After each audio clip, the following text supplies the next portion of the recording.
بسم اللہ الرحمن الرحیم الحمد للہ رب العالمین والصلاة والسلام علی النبی الکریم اما بعد فاعوذ باللہ من الشیطان الرجیم بسم اللہ الرحمن الرحیم واستعینوا بالصبر والصلاة وَإِنَّهَا لَكَبِيرَةٌ إِلَّا عَلَى الْخَاشِعِينَ۔ الحمدللہ، اللہ تعالیٰ کے فضل و کرم سے ہماری سورہ بقرہ کی تفسیر چل رہی ہے۔ اس میں 45ویں آیت ہماری چل رہی ہے۔ کل جو بات آئی اس کا خلاصہ یہ ہے کہ یہودی لوگ جو تھے وہ دو چیزوں کی وجہ سے اسلام قبول نہیں کر رہے تھے۔ ایک تو ان کے اندر مال کی محبت تھی، اور ایک دوسرے ان کے اندر عہدے کی محبت تھی۔ عہدہ ہوتا ہے مرتبہ، آدمی کا سماج میں ایک مرتبہ ہوتا ہے۔ ان دو چیز کی وجہ سے وہ لوگ اسلام کو قبول نہیں کر رہے تھے۔ دل سے مانتے تھے کہ اسلام کیسا ہے، سچا ہے، بالکل صحیح ہے، اور ایسا ہی ہے جیسا کہ ہمارے پہلے نبیوں نے ہمیں اطلاع دی ہے کہ ایسے ایسے نبی آئیں گے اور اس طرح کی شریعت آئے گی، فالو کرنا پڑے گا۔ اللہ تعالیٰ نے ان کی اس بیماری کا علاج بتایا۔ اس کو ہم بولتے ہیں حب جا اور حب مال، مال کی محبت اور رتبے کی محبت، یہ دو جڑ۔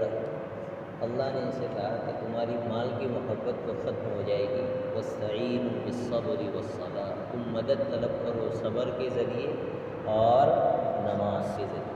صبر کرو گے تو اللہ تعالیٰ تمہارے اندر مال کی محبت دھیرے دھیرے کیا کر دیں گے، ختم کر دیں گے۔ شروع میں اپنے جذبات کو دبانا پڑے گا، اور جب دبا لو گے تو ہمت اور حوصلہ کون دے گا؟ اللہ دے گا۔ پہلا قدم اٹھانا کس کی ذمہ داری ہے؟ بندے کی، اور پھر آگے جمع دینا کس کی ذمہ داری ہے؟ اللہ کی۔ وہ یاد کرو وہ لوگ اصحاب کہف کہ جو بادشاہ وقت مورتی پوجا والا ہے، اور چند نوجوان ہیں سماج کے جو کہہ رہے ہیں کہ ہم اللہ کی ذات کے سوا کسی کی عبادت کرنے والے، لیکن یہ ان کا بول نہیں تھا، ان کا حکومت کے ساتھ ٹکراؤ تھا۔ اللہ کہہ رہے ہیں وَرَبَطْنَا عَلَىٰ قُلُوبِهِمْ إِذْ قَالُوا، اللہ کہہ رہے ہیں کہ جب وہ یہ بات کہہ کر کھڑے ہو گئے، یعنی ٹل گئے اپنی بات کر کے ہم یہی بتائیں گے، اس کے علاوہ کچھ کرنے والے، اللہ کہہ رہے ہیں ہم نے بھی ہمت باندھ دی تھی، پکڑا دیے، نہیں سمجھے ہمت دی تو دیکھو اللہ نے ان کا تذکرہ قرآن میں بنا دیا صحابہ کہف کے نام سے، اس کے نام سے کامیاب کر دیا ہے، اور اللہ کی مدد آ گئی۔ تو کسی بھی چیز کو چھوڑنے کے لیے پہلے کیا کرنی پڑتی ہے؟ ہمت کر کے قدم اٹھانا پڑتا ہے، اور اپنی طبیعت کے خلاف جو باتیں آتی ہیں اس کو برداشت کرنی پڑتی ہے۔ اس کے بعد جا کر جو ہے اللہ کا نظام ہے کہ اللہ مدد بندوں کو پہنچا دے۔ ان کی دوسری بیماری تھی حب جاہ کی، رتبے کی، عہدے کی، کہ ہم بڑے لوگ ہیں۔ کیسے لوگ ہیں؟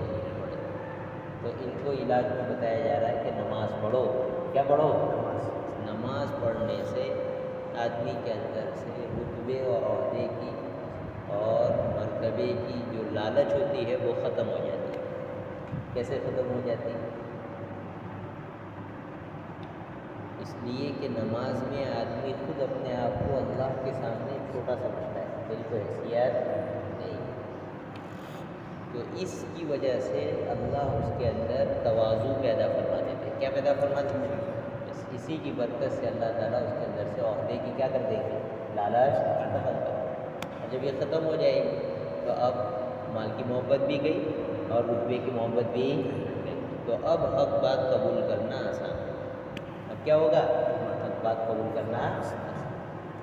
اب یہاں پر یہ کیسی چیز کے ذریعے علاج بتا رہے ہو؟ نماز تو بہت ادبی پڑھتی ہے، کیسے پڑھتی ہے؟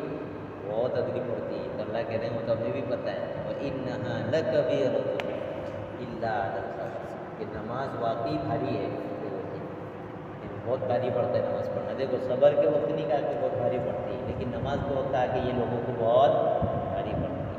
اس کی وجہ ہے کہ صبر میں تو آدمی کو ناجائز خواہشیں چھوڑتی ہے۔ کیسی؟ ناجائز خواہش۔ لیکن جب نماز کی بات آتی ہے تو صرف ناجائز خواہش چھوڑنے کی بات نہیں، جائز کام بھی چھوڑنے پڑ رہے ہیں۔ کھا نہیں سکتا، بول نہیں سکتا، ادھر ادھر دیکھ نہیں سکتا، بالکل کنٹینیو ایک خاص سچویشن میں کھڑے ہو کر کام کرنا ہے، ٹائم کی پابندی کرنی ہے، جی خاص پروسیس ہے اس کی پابندی کرنی ہے، تو واقعی یہ چیز اگنی کیسی ہے، پوری دنیا سے بندہ کیا ہو جائے، کٹ جائے اور پھر اللہ کے سامنے کھڑا ہو جائے، تو یہ چیز ہے تو اگنی. تو اللہ کہہ رہے ہیں اگلی تو ہے لیکن ساتھ میں ان کی اس کو بتا رہے ہیں، اس کو لے کر جاؤ تو کچھ مشکل الا علی الخاشعین. اللہ کہہ رہے ہیں کہ نماز بھاری ہے لیکن ان لوگوں پر نہیں ہے جو خشوع کے ساتھ نماز پڑھیں. کس کے ساتھ؟ خشوع کے ساتھ. خشوع کس کو کہتے ہیں؟ بندہ جب کھڑا ہو تو اس کو اللہ کی عظمت کا احساس ہو کہ میں کس رب کے سامنے کھڑا ہوں، اور اسے اپنی ذات کی حیثیت پتہ ہو کہ میں کتنی چھوٹی اور کمزور مخلوق ہوں اللہ کی، اور میری کیا حیثیت ہے اللہ کے سامنے. جب اس سوچ کے ساتھ بندہ کیا ہوگا، کھڑا ہوگا، تو اس کے مزے ہی. دوسرا یہ کہ خاشعین کیسے لوگ ہیں. نماز بھاری کیوں بتا رہے ہیں؟ نماز بھاری اس لیے کہ دیکھو اس میں آدمی کی سوچ کا کھیل ہے. کس کا کھیل ہے؟ سوچ ایک جگہ لانا. اب دل ہے نا وہ خیالات کا میدان. کس کا؟ ہر طرح کے خیال آتے رہتے ہیں، تو اب یہ آزاد رہنا چاہتا ہے. کیا چاہتا ہے؟ ہر طرح کی باتیں میرے دماغ میں. اور دل یہ پوری باڈی کا بادشاہ ہے. کس کا؟ تو جو چیز دل پر بھاری پڑتی ہے وہ پوری باڈی پر بھاری پڑتی ہے. دل یہ چاہتا ہے میں آزاد تو پوری باڈی آزاد. میں جب جیسے چاہتا ہوں ایسے سوچ سکتا ہوں، تو اب وہ دل یہ بھی چاہتا ہے کہ چہرہ جس طرح چاہے اس طرح گھماؤں، ہاتھ جس طرح چاہے اس طرح میں اس کو موو کروں، باڈی کو جس طرح چاہوں اس ڈائریکشن میں پھیر دوں. ایسی آزادی دل چاہتا ہے. اب یہ سب آزادی دل اس لیے چاہتا ہے کہ دل میں خیالات کی آزادی ہے. تو اصل حکم تو یہ دینا چاہیے تھا کہ دل میں سے ہر طرح کا خیال نکال دو. کیا کر دو؟ ہر طرح کا خیال. لیکن یہ مشکل ہے، آدمی کے دل سے کبھی بھی تمام طرح کے خیالات نکال جائے اس طرح ممکن. انسان کو اللہ نے ایسا بنایا ہی یہ گاڑی چلتی ہی رہتی ہے. کیسے؟ کٹوی. تو اللہ نے بہتر سوچ عطا کی. کیا عطا کی؟ جب نماز پڑھو تو ایک مشن کے ساتھ پڑھو. کس کے ساتھ پڑھو؟ ایسا ہی نہیں کہ اٹھ کر آ گئے اور شروع کر دیا، بلکہ اس گمان، اس عقیدے اور اس یقین کے ساتھ نماز پڑھو انہم ملاقو ربہم، کہ ایک دن ہم مل کر کہاں جائیں گے؟ اللہ کے پاس جائیں گے. جس رب کو آج سجدہ کر رہا ہوں، جس رب کے سامنے آج میں جھک رہا ہوں، اور جس رب کے سامنے آج میں تسبیحیں پڑھ رہا ہوں، ایک وقت وہ بھی آئے گا کہ میں اسی اللہ کے ساتھ ملاقات کرنے والا ہوں. تو اب شوق پیدا ہوگا. کیا پیدا ہوگا؟ شوق. اب اسی شوق میں نماز پڑھو. اور دوسرا کہہ رہے ہیں وَأَنَّهُمْ إِلَيْهِ رَاجِعُونَ، اور اسی اللہ کی جانب لوٹ کر جانا. یہ خاص انداز قرآن کا یہ حساب کتاب کا پروسیس بتاتا ہے. کیا بتاتا ہے؟ کہ ایک دن اللہ کے سامنے مجھے پیش کیا جائے گا تو میری اس نماز کا کیا ہونے والا ہے؟ حساب کتاب ہونے والا ہے. اب کیسا شریعت کیا چاہتی ہے کہ بندہ جب نماز پڑھنے کے لیے کھڑا ہو تو اس کے اندر شوق بھی ہو اور خوف بھی ہو. شوق اس کا کہ میں اچھی نماز پڑھوں گا تو مجھے اللہ بہت بڑا ثواب عطا کریں گے، بہت بڑی جنت عطا کریں گے. میرے اللہ کے ساتھ جو ملاقات ہوگی وہ ملاقات کیسی ہوگی؟ اچھی والی ملاقات ہوگی. کیسی؟ اچھی والی. حدیث میں بات مانگی گئی، حضور اکرم صلی اللہ علیہ وسلم نے یہ دعا مانگی وَاجْعَلْ خَيْرَ أَيَّامِي يَوْمَ أَلْقَاكَ فِيهِ، یا اللہ میرا بہترین دن، بہترین ڈے وہ بنا جس میں میری تجھ سے ملاقات ہو. ہر بندے کی ملاقات ہونی ہے کس سے؟ اللہ سے. اور اس حال میں ہونی ہے کہ وہ اکیلا ہو، اللہ کی ذات ہو، اس طرف اس کے اعمال، دائیں طرف جنت ہے، بائیں طرف جہنم ہے، اور اس کے اعمال ہے. سوچو اس وقت کی تنہائی کی ملاقات میں آدمی کا کیا بنے گا. تو اللہ کہہ رہے ہیں کہ نماز پڑھنا آسان ہے اس سوچ کے ساتھ کہ تم یہ مان کر چلو کہ تمہیں کس کے ساتھ؟ مجھ سے ملاقات کرنی ہے، اور تمہاری نماز کا کیا ہونے والا ہے؟ حساب کتاب ہونے والا ہے. اب آدمی جب کوئی ایگزام میں جاتا ہے کہ نہیں جاتا ہے تو وہاں اگر اس کو کیا کرنا ہے؟ پیپر فل کرنا ہے، جی پیپر دینا ہے، تو کتنا ٹینشن میں رہتا ہے. اس کی توجہ اس وقت کہیں اور جاتی ہے؟ کہیں نہیں. کوئی سرکاری کاغذ آدمی وکیل کے پاس کیا کروا رہا ہے؟ فارم فل کروا رہا ہے یا کوئی سرکاری پروسیس کر رہا ہے. اس وقت گھر والے کا فون آ جائے تو بھی آدمی کاٹ دیتا ہے. کوئی دو چار فون مار دے تو دو چار سنا بھی دیتا ہے کہ دماغ خراب ہے، میں بہت جو ہے سیریس کام میں ہوں، ابھی کچھ بھی نہیں. جی تو وہ جو سیریس سچویشن ہے، قرآن یہ کہتا ہے کہ اپنی تھنک میں وہ سیریس سچویشن کیا کر لو؟ کریٹ کر لو کہ میں اللہ کے سامنے جانے والا ہوں، یہ میرا پہلا اور آخری موقع ہے. ابھی اثر پڑی کہ نہیں؟ اب کبھی زندگی میں ہم اس کو ریپیٹ کر کے اچھی بنا کر بھیج بولو نہیں سکتے. یہ پڑھ لی وہ پڑھ لی. اب اس میں جتنا دل حاضر رہا جتنی اچھی نماز رہی اور جتنی خراب رہی وہ بس ویسی کی ویسی نماز کل اللہ کے سامنے پیش کر دی جائے گی. تو یہ سوچ کے ساتھ آدمی پڑھے کہ میری پہلی اور آخری کیا ہے کوشش ہے، اور یہ پہلی اور آخری میری نماز ہے. اس کو میں نے جتنے اچھے انداز میں بنا لیا اتنی اچھی جب ملاقات کے وقت میرے سامنے بولو پیش کی جائے گی. اس سوچ کے سب آدمی نماز پڑھے گا تو آدمی کی نماز میں مزے آتے ہیں. کیا آتے ہیں؟ پھر توجہ یہاں سے وہاں نہیں جاتی. ایک فکر کے ساتھ نماز ہوتی ہے، ٹینشن کے ساتھ اور شوق کے ساتھ نماز ہوتی ہے. اس طرح سے جب نماز پڑھنے لگے تو اس کو حدیث کا مطلب سمجھ میں آئے. دیکھو حضور اکرم صلی اللہ علیہ وسلم نے فرمایا تھا جعلت قرۃ عینی فی الصلاۃ، میری آنکھوں کی ٹھنڈک اللہ نے نماز میں رکھی. کہاں رکھی؟ ہم لوگوں کو نماز بوجھ لگتی کہ نہیں لگتی؟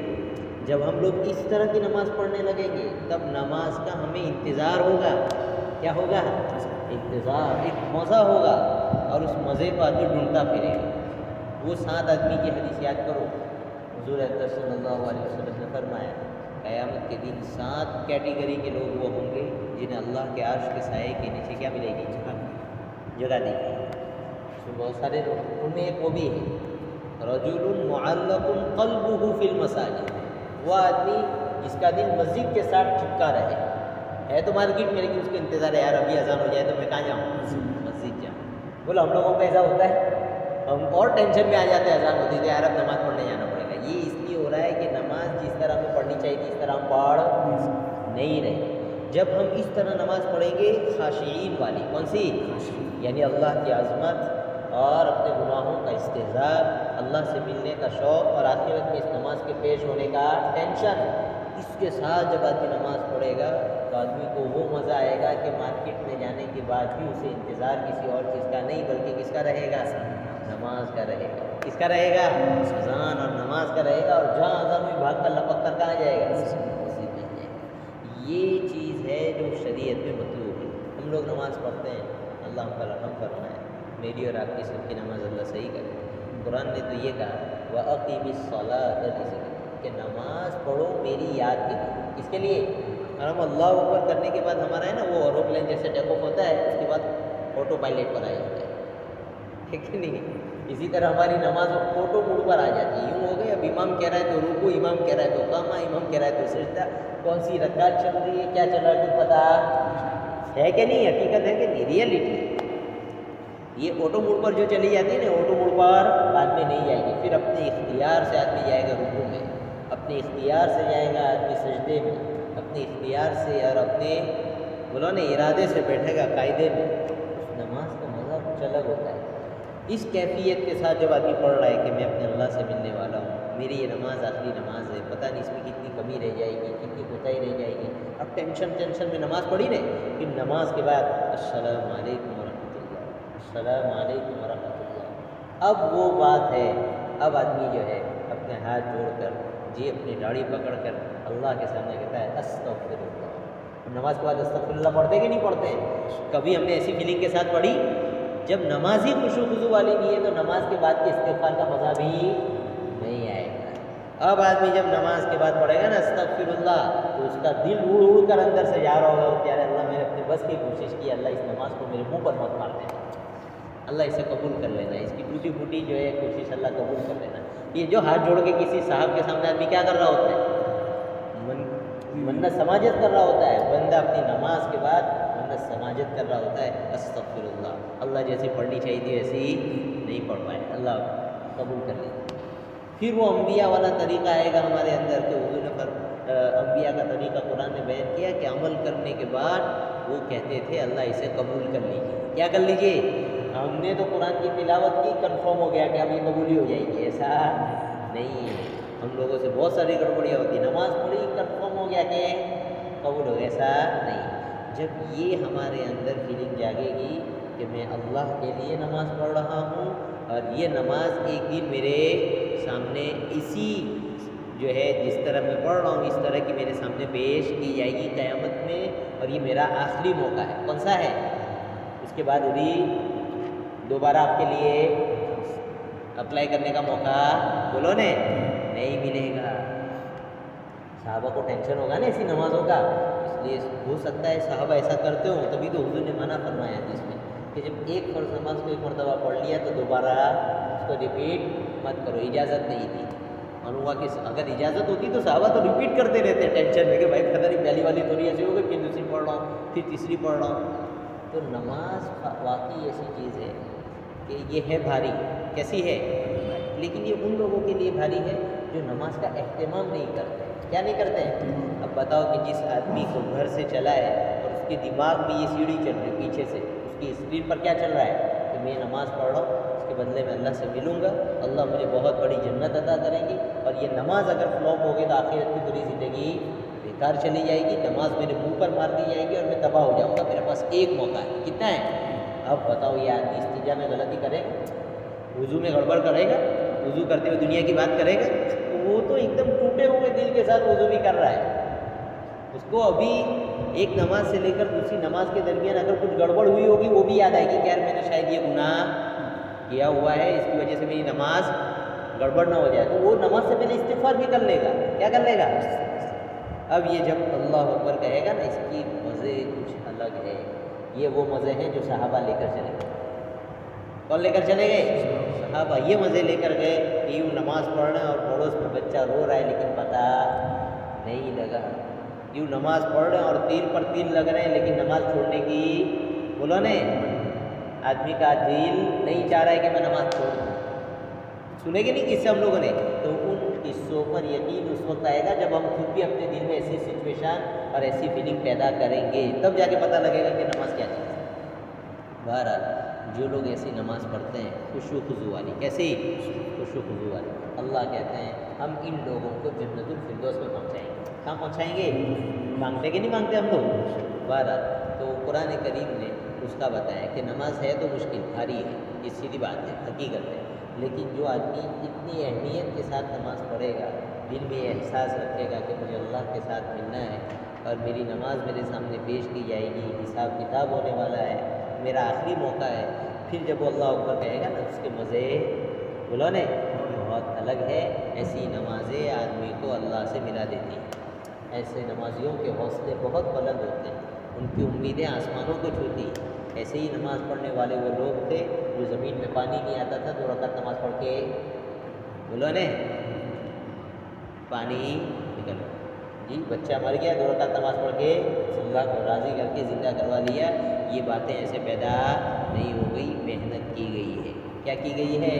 پہلے دن آدمی پڑھ کر ولی اللہ نہیں بن جاتا, بلکہ اس کی محنت کرنی پڑتی. کیا کرنی پڑتی؟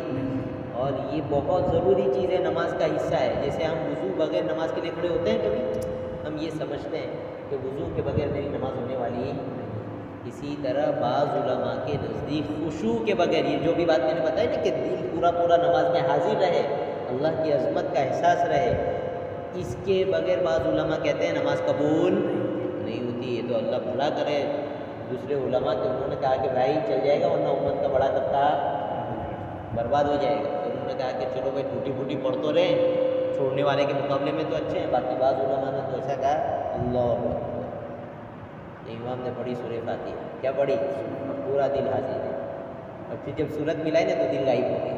اب علماء کہتے ہیں کہ جو سورہ فاتحہ پڑھی وہ تو فرشتوں کی بولو نا چوپڑی میں اکاؤنٹ میں پہنچ گیا کہ اس نے سورہ فاتحہ والی نماز پڑھی. اب سورہ فاتحہ کے بعد جو صورت ملائی اس میں دل حاضر نہیں ہے, فرشتے اس نماز کو کوٹ نہیں کریں گے, اس کو لکھیں گے نہیں. اتنا حصہ غائب رہا. ہم لوگ ویڈیو چلاتے کہ نہیں چلاتے, وہ نیٹ ورک اوپر نیچے ہوتے رہتے کہ جیسا نیٹ ورک ختم ہوا تو ویڈیو کیا ہے آن تو ہے لیکن چال نہیں, اسکرین آن ہے لیکن ویڈیو چال نہیں. اسی طرح وہ کہیں گے اور موڈ میں ہے نماز لیکن بندہ حاضر نہیں ہے. پتہ لگا کہ قیامت کے دن نماز پیش ہو رہی ہے, بندہ رکوع سے غائب ہے, بندہ سجدے سے غائب ہے جی. بندے کی جو ہے سورہ فاتحہ میں حاضری ہے اور دوسری صورت میں غائب, 1 رکعت میں حاضر ہے 3 رکعت میں غائب ہے. اس لیے یہ فکر کرنے کی چیز ہے. کیسی چیز ہے؟ اس لیے اس کو ہم کیسے بنائیں؟ اس کا آسان طریقہ پہلے تو یہ کہ ہم لوگ نماز کو سمجھیں کہ یہ بہت بڑی چیز ہے. کیا ہے؟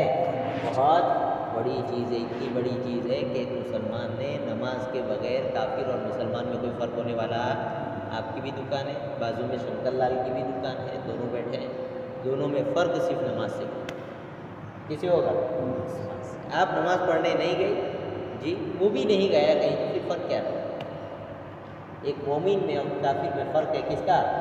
لہٰذا نماز کو بڑی چیز ہے ادا کرنے کے لیے، ایسی نماز پیدا کرنے کے لیے کیا کریں جی؟ علماء فرماتے ہیں بھائی نماز سے پہلے باقاعدہ 2 منٹ کی دعا مانگو، کیا مانگ لو؟ پاکی صافی اچھے سے حاصل کرنے کی، وضو اچھے سے کرنے کا، وضو کے درمیان دنیا کی باتیں نہیں کرنے کی، وضو میں ہم جو لوگ پانی استعمال کرتے ہیں نا، ہم لوگ وہ پانی بھی ہے نا بہت احتیاط کے ساتھ استعمال، ہم لوگ کیا کرتے ہیں دریا بہا کے کیا کرتے ہیں، پاؤں دھو لیے گے یوں کر کے پانی یوں ڈالیں گے، بازو والے کو بھی غسل کروا دیتے ہیں ہم لوگ، کس کو؟ بازو والا بھی بیچارہ جو زبردستی اس کے پائجامے اور اس کا جو ہے پونی وونی سب گیلی ہو رہی ہے حضرت والا کی وجہ سے، ڈالر 500 اس طرح نہیں ہوتا ہے۔ وضو کیسے ہوتا ہے؟ وضو ہوتا ہے بالکل ضرورت کے بقدر پانی لو اور آزاد ہو، اس کی وجہ سے نماز کا خشوع باقی رہتا ہے۔ اور جو لوگ وضو میں پانی برباد کرتے ہیں، کیا کرتے ہیں؟ برباد، ان کی نماز کا خشوع چلا جاتا ہے، ان کی نماز حاضری والی نہیں ہوگی، اثر ہوتا ہے باقاعدہ، ہم مانے یا نہ مانے۔ مفتی عبداللہ صاحب سے رحمۃ اللہ علیہ ہم کو کبھی نل پہ وضو نہیں کرنے دیتے، اور خوب ڈانٹتے تھے، ہم لوگ چھوٹے لوگوں کو بہت غصہ آتا تھا کہ بھائی نل پہ کیوں وضو نہیں کرنے دے رہے بندہ۔ پھر پتہ لگا کہ حوض پر وضو کرے گا تو ضرورت کا پانی لے گا تو نماز ٹھیک ہوگی، اور نل پر کرے گا تو نل چالو ہے، اب چہرے پہ مسا شان سے ہو رہا ہے، اور 2 آدمی وضو کر لیں اتنا پانی گر گیا۔ خانقاہ گئے، خانقاہ میں بھی دیکھا ہم لوگوں کو اس چیز کی اہمیت ہوتی نہیں، خانقاہ میں دیکھا ہم نے ہر چیز اعلیٰ کوالٹی کی، لیکن نل وہ ہے جو بالکل یوں ٹپ کے برس رہے ہو نا، اس طرح کا پانی گر رہا ہے، آدمی انتظار کر رہا ہے بھائی آجا ہاتھ میں کیا کر لوں، وضو کر لوں۔ بہت احساس ہوا کہ کتنی اہم چیز ہے تربیت کے لیے کہ آدمی پانی زیادہ استعمال نہ کرے۔ اب کون اعلان کرتا رہے گا اور کون مانے گا؟ نل ہی ایسے بنا دیے کہ بالکل دھیرا دھیرا پانی آ رہا ہے، آدمی مسلمان زبردستی بن رہا ہے، کیسا بن رہا ہے؟ زبردستی۔ پھر اس نماز کا مزہ الگ ہوتا ہے، اس نماز کا مزہ کیسا ہوتا ہے؟ تو وضو ٹھیک کریں، کیا کریں؟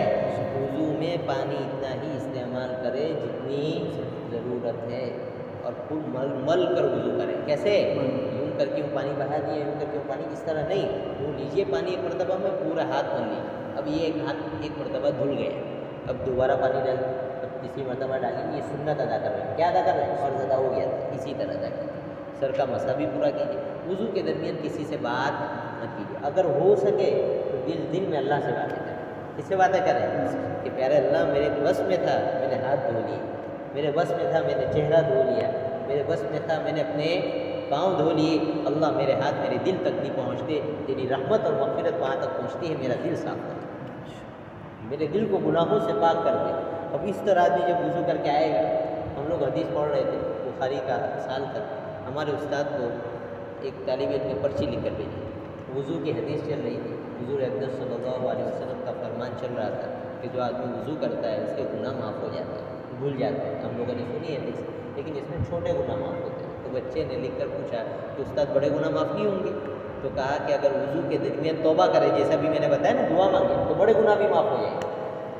بتاؤ اس سے آسان شریعت لا سکتے ہیں ہم لوگ؟ کون سی دنیا کی عدالت ہے اور سرکار ہے جو اتنی آسانی سے کرائم معاف کرتے ہیں؟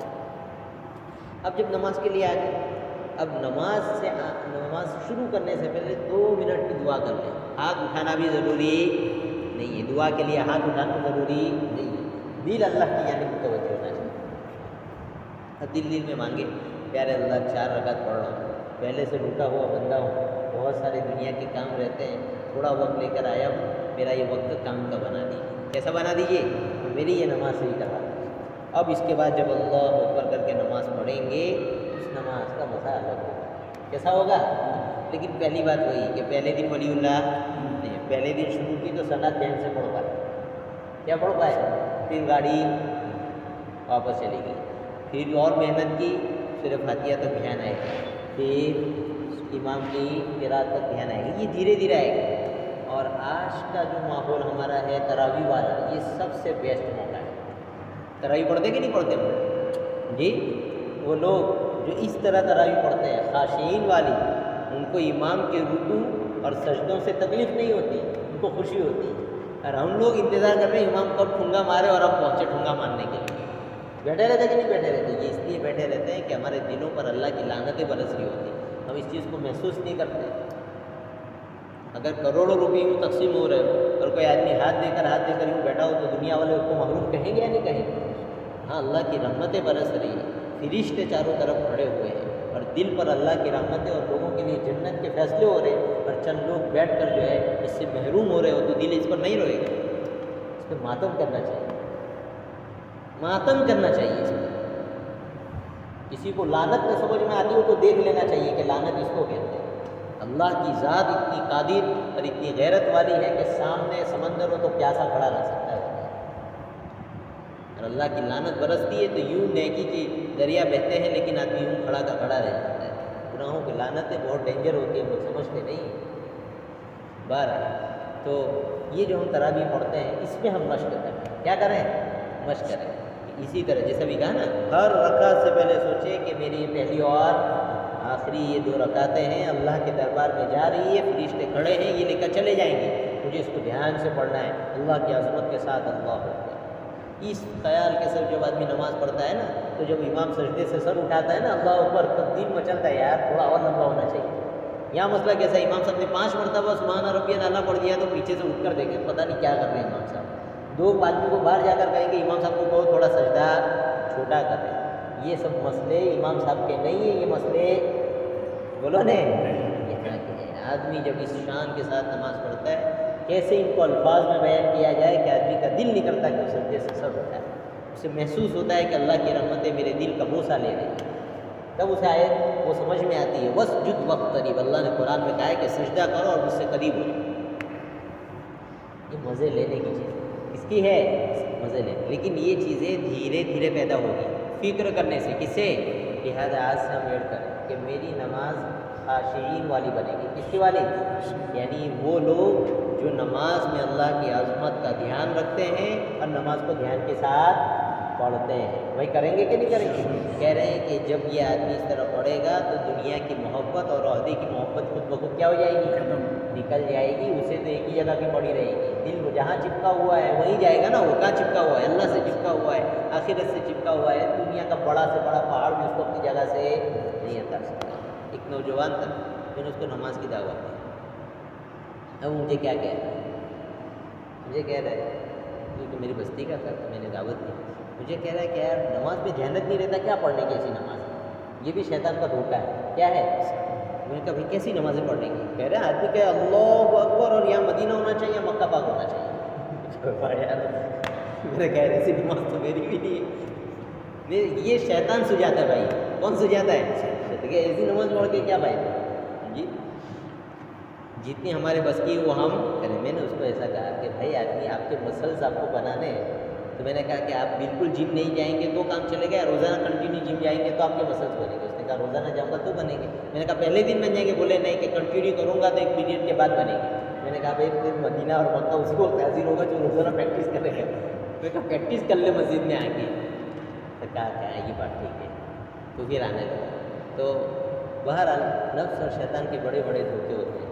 تو اس لیے ہم یہ کوشش کریں کہ جو ہو رہی ہے وہ اللہ کا فضل اور احسان ہے. ان کے مقابلے میں اچھی ہے جو کبھی مسجد میں تاکنے اور جھانکنے کے لیے نہیں آتے. نہیں سمجھے؟ ہم مسجد میں آ رہے ہیں اس کا مطلب یہ کہ اللہ کی نظر رحمت اور اللہ کی کرم کی نگاہیں ہمارے اوپر ٹکی ہوئی ہے کہ اپنا بندہ ہے. اور جب ان کا اتنا کرم ہے تو ہم اور اچھا بننے کی کوشش کریں. کیا کریں؟ اور وہ اچھا بننے کی کوشش یہی ہے کہ جو میں نے ابھی بتایا باقی صافی اچھے سے کرے، اللہ کی عظمت دل میں بٹھائے اور نماز سے پہلے 2 منٹ کی دعا کر لے. پھر بھی معاملہ کنٹرول میں نہیں آتا تو حضور والی کی بلاؤ. حضور نے فرمایا کہ ہر نماز کو اس طرح پڑھو جس طرح یہ آخری نماز ہے، اس کے بعد تمہارا انتقال ہونے والا ہے. کیا ہونے والا ہے؟ انتقال ہو رہا ہے. اب تم یہاں سے دنیا سے رخصت ہو جاؤ گے. اس طرح نماز پڑھو، خوب مزے ہے. کیا ہے؟ خوب مزے. یہ چیز اللہ تعالیٰ ہمارے اندر پیدا کر دے. اس چیز کے پیدا کرنے سے ہمارے اندر سے عہدے کی محبت نکل جائے گی. کس کی نکل جائے گی؟ کریں گے جی. اب یہ عہدے کی محبت کتنا کباڑا کرتی ہے وہ اب دیکھ لیتے ہیں لوگ. یہ تو اللہ نے ان کو علاج بتایا تھا، وہ میں نے کھول کر سمجھا دیا کہ یہودیوں کے اندر 2 بیماریاں تھیں. ایک تو رتبے کی اور ایک مال کی. مال کی محبت کم کرنی، صبر کرو، اپنے جذبات کو دباؤ. اور رتبے کی محبت کم کرنی ہے، نماز کو خشوع خضوع کے ساتھ اللہ کی عظمت اور اس کے بولا نا کبریائی کے احساس کے ساتھ پڑھو، انشاءاللہ خود بخود عہدے کی محبت ختم ہو جائے گی۔ یہ عہدے کی محبت کتنی بری ہے، عہدے کی محبت کی وجہ سے آدمی کیا کرتا ہے، میں نے تمہیں بتایا، کل بتایا تھا، آج پھر بتا کہ عہدے کی محبت کی وجہ سے، چونکہ قرآن جو ہے نا وہ صرف بیان کرنے کے لیے یا برکت حاصل کرنے کے لیے بولو نے نہیں آیا ہے، یہ تو بیماریوں کا علاج کرنے آیا ہے، کیا کرنے کے لیے آیا ہے؟ سماج میں جو بیماریاں ہوتی ہے، انسان ہدایت کے راستے سے بھٹک کر جو غلطیاں کرتا ہے اور اللہ اور اس کے بندوں کے حقوق کے ادا کرنے میں جو کوتاہی کرتا ہے، قرآن وہاں کوٹ کر کے بتائے گا کہ اس کو صحیح کرو۔ لہٰذا ہماری ذمہ داری ہے کہ ہم یہ سمجھیں کہ ہمارے آج کے سماج میں مال کی محبت اور عہدے کی محبت کی وجہ سے کیا کیا گڑبڑیاں ہوتی ہیں، اور پھر تو پتہ لگے گا نا کہ بھائی ہم بیمار ہیں، جب بیمار ہے یہ پتہ لگے گا تو پھر ہوگا کہ بھائی میڈیسین لینے کی ہے، لہٰذا صبر اپنے کو بھی کرنے کا، یہودیوں کو صرف نہیں کرنے کا، نماز خشوع والی اپنے کو بھی پڑھنی ہے کہ صرف یہودیوں کو حکم نہیں ہو۔ دیکھو عہدے کی محبت کی وجہ سے ہم کو کیا کرنا ہے، مثلا ہم شادی کر رہے ہیں، کیا کر رہے ہیں، شادی کر رہے ہیں، شادی ہماری 2 لاکھ 1.5 لاکھ میں بھی ہو سکتی ہے اور جیب میں اتنے ہی ہے، اللہ کے فضل سے کتنا 1.5-2 لاکھ۔ اب سماج میں اپنی شان جتلانے کے لیے بڑی بڑی لون لے کر شادی کرتے ہیں، پورے گاؤں کو کھلاؤں گا، پورے محلے کو کھلاؤں گا جی۔ اب اسے پوچھو تو کیا پتہ لگا کہ یہ آدمی لون لے کر کھلا رہا ہے، کیسا کھلا رہا ہے، یا قرضے لے کر کھلا رہا ہے، کیا ضرورت تھی، یہ اس لیے کھلا رہا ہے تاکہ سماج میں واہ واہی ہو، کیا ہو، سماج میں نکاح ایسے بھی ہو سکتا تھا، مسجد میں آ گئے امام صاحب سے بات کی، بھائی ہمارا لڑکا ہے، وہ سامنے والے بھی تیار ہے، نکاح پڑھا دو، 20 بندے وہاں کے آئیں گے، 20 بندے یہاں کے آئیں گے، نکاح ہو جائے گا، ختم۔ لیکن کہا نہیں، پھر وہ کیا ڈی جے سے بچتے ڈی جے آنا ضروری ہے، ڈی جے نہیں آئے گا بات کیسے چلے گی، دوستوں کی الگ سے پارٹی نہیں ہوگی تو بات کیسے بنے گی، اب اگر نہیں کراؤں گا تو میرا عہدہ کم ہو جائے گا، سماج میں میرا مان نہیں رہے گا جی، اس وجہ سے یہ گناہ ہو رہے ہیں، یہ سب گناہ ہو رہے ہیں عہدے کی لالچ میں، کس کی لالچ میں، اعلیٰ سے اعلیٰ کپڑے لائے جا رہے ہیں شادی میں، دوسروں کو دیے جا رہے ہیں، سب کو پالا جا رہا ہے اپنے خرچے پر، صرف عہدے کی لالچ میں کہ بھائی مرتبہ میرا خاندان میں یا بستی میں یا سماج میں کیا نہ ہو جائے، ڈاؤن نہ ہو جائے۔ شریعت اس کو اچھی نگاہ سے نہیں دی۔ ایک آدمی تھا، اس نے اپنی بیٹی کی جہیز میں خوب واہ واہی کرنے کے لیے گاڑیاں بھر کر جہیز دی، جہیز سب سامان دیا، بارش کا موسم تھا، اب بارات جا رہی، دیہات میں جانی تھی، اور گاڑی جو ہے نا ایک جگہ کھڈے میں پھنس گئی، خوب کوشش کی گئی ہے، کہا کھودنے کی ضرورت پڑی، کہا کہ سب سامان دیا ہے تو کہا اندر سے کدال نکال، اب کدال نہیں نکلی، کیا نہیں نکلی، اندر سے کدال نہیں نکلی، تو لوگ کہنے لگے کیسا باپ ہے، کدال تک نہیں دی تو اور کیا دیا ہو، اب دیکھو بیچارے کا، تو لوگوں کو راضی کرنا آسان نہیں ہے، ہم لوگوں کی زبانیں بند نہیں کر سکتے، بڑے سے بڑے کام کرو تو بھی سننی پڑے گی اور چھوٹے کام کر لو تو بھی سننی پڑے گی۔ زندگی ہم لوگوں نے بوجھ بنا لی ہے سماج کی پابندیوں کی وجہ سے، خاندان کی پابندیوں کی وجہ سے، اس سے باہر نکلنا پڑے گا، لیکن کیسا کام ہے یہ، بولو نے جگر گردہ چاہیے، کیا چاہیے، سننی پڑے گی، گھر والوں کی بھی، نہ بیویاں کی بھی، نہ گھر کی خاندان کی عورتوں کی، سب کی سننے کی، مصلحت کے ساتھ سب کو ہم کو کہاں لانا پڑے گا، صحیح راستے پر لانا پڑے گا۔ ہم لوگ نہیں سمجھتے ہیں کہ ہمارے اتنے عہدے کی لالچ کی وجہ سے ہم تو کر لیتے ہیں، ہمارے سماج کے غریب پیچھے رہ جاتے ہیں، صرف پیچھے نہیں رہ گئے، اس کی وجہ سے جو کچھ ہوتا ہے پردے کے پیچھے آپ نہیں سمجھتے ہیں، زنا ہوتا ہے، سود لیتا ہے آدمی، چوری کرتا ہے آدمی، اولاد جو ہے ڈپریشن میں آ جاتی ہے، بوڑھے ماں باپ کی رات کی نیند اڑ جاتی ہے جی، یہ اور کوئی ظالم بادشاہ نہیں ہے، یہ ظالم سماج اور معاشرہ ہے، اور ان سب کے پیچھے عہدے کی لالچ کام کر رہی ہے، کس کی لالچ، عہدے کی لالچ۔ بھائی ہم لوگ کیا ہے، یہ پیچھے رہا قبرستان، اگر دیکھ لیں وہ لوگ تھے جن کی سماج میں کیا تھی، شان تھی، ان کی بات چلتی تھی، کوئی کاٹ نہیں سکتا، ایسے ایسے لوگ اس دنیا سے گزرے، آج وہاں مٹی اڑی ہے، کوئی نہیں، کوئی پوچھنے والا نہیں ہے، کوئی اب بڑے بڑے جاندار شاندار نوجوان چل بسے جی، بڑے بڑے چودھری اور سماج میں بڑا قدر رکھنے والے چل بسے، کچھ نہیں رہ گیا ان کے پاس، خدا پاک کی قسم اگر آج 2 منٹ کے لیے ان کو اٹھا کر پوچھ لو تو کہیں گے کہ ہم مسجد جانا چاہیں گے، ہم نیکی کرنا چاہیں گے، ربنا ابصرنا وسمعنا فرجعنا نعمل صالحا انا موقنون. وہ لوگ جو اللہ کے سامنے چلے گئے ان کی تو یہ امید ہے، قرآن سنا رہا ہے تو کہیں گے اللہ دیکھ لیا، دھوکے میں رہ گئے ہم لوگ. تو اللہ ایک موقع دے دے، کنفرم کر کے کہتے ہیں کہ ہم لوگ نیک عمل کر کے لائیں گے، کنفرم کر کے کہتے ہیں. اللہ کہہ رہے ہیں نہیں، یہ حرام علی قریۃ اہلکناھا انہم لا یرجعون. اللہ کہہ رہے ہیں جس کو ہم نے دنیا سے مٹا دیا دوبارہ نہیں آ سکتا، اللہ نہیں بھیجے گا بھائی. اس لیے یہ دنیا دھوکے کا گھر ہے. نشہ تو اسی وقت اترتا ہے جب سانسیں اٹک رہی ہوتی ہے آدمی، اس وقت اس کو صحیح اور غلط سمجھ میں آ جاتا ہے کہ میں نے کیا کیا. اس لیے عہدے کی لالچ اپنے اندر سے کیا کرنے کی ضرورت ہے؟ کم کرنے کی ضرورت ہے. کوئی ٹینشن لینے کی ضرورت بولو نے نہیں ہے. میرے پاس 4 جوڑی کپڑے ہیں اور زیادہ لینے جاؤں گا تو میں مقروض ہو جاؤں گا، تو 4 جوڑی میں ہی چلائیں ہم لوگ. ہمارے لوگ اور ہمارے بڑے تو بھائی بہت باحوصلہ تھے. ہم تو عام آدمی ہو کر 4 جوڑی پر راضی نہیں ہے. وہ وقت کے گورنر، وقت کے بادشاہ اور وقت کے علاقے کے امیر ہونے کے باوجود ایک ایک جوڑی پر گزارا کر کے چلے. وہ واقعہ یاد ہے نا، حضرت عمر رضی اللہ عنہ کے پاس ایک جو ہے امیر، ایک گورنر کا جو ہے شکایت پہنچی. حضرت کا معمول یہ تھا کہ حج کے موقع پر سب کو جمع کرتے تھے. کب؟ حج کے. تو کہا حج کے موقع پر آؤ. حج کے موقع پر آئے تو لوگوں کو بھی بلایا ان کے علاقے کے اور ان کو بھی بلایا. کہا معاملہ کیا ہے؟ کہا یہ لیٹ آتے ہیں آفس پہ. کب آتے ہیں؟ لیٹ آتے ہیں. تو کہا کہ آرام کر کھاتے ہیں. ان سے پوچھا کیا معاملہ ہے؟ کہا کہ حضرت یہ معاملہ نہیں.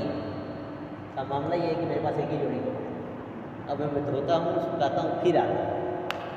بتاؤ اتنے باحوصلہ لوگ اس زمانے میں گزر گئے، حکومت اور بادشاہت رکھنے کے باوجود کہ ہم عام پبلک ہونے کی حیثیت سے ہم حلال میں جو ہے اتفاع نہیں کر سکتے، حلال میں نہیں رک سکتے. کیا شان گڑ جائے گی. اور ہم نے بہت اعلیٰ درجے کی گاڑی خرید لی، بہت اعلیٰ درجے کے ہم نے شادی میں کیا کر لیے؟ خرچے کر لیے.